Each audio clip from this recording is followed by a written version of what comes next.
Alam mo ba na ang pagpapaligo sa mga manok ay isang mahalagang bahagi ng kanilang kalusugan at kaginhawaan? Maraming nag-aakala na hindi kailangan paliguan ang mga manok. Pero sa katotohanan, malaki ang benepisyo nito sa kanilang kalinisan at kalusugan.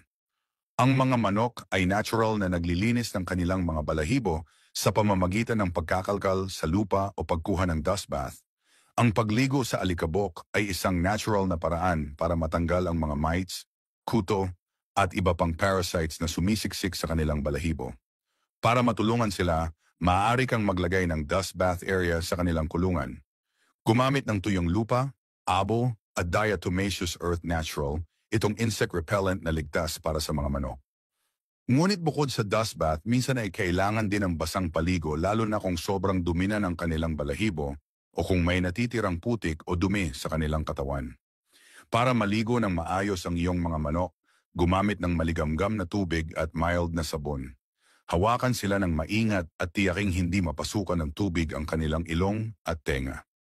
Pagkatapos maligo, patuyuin agad ang kanilang balahibo gamit ang malinis na tuwalya.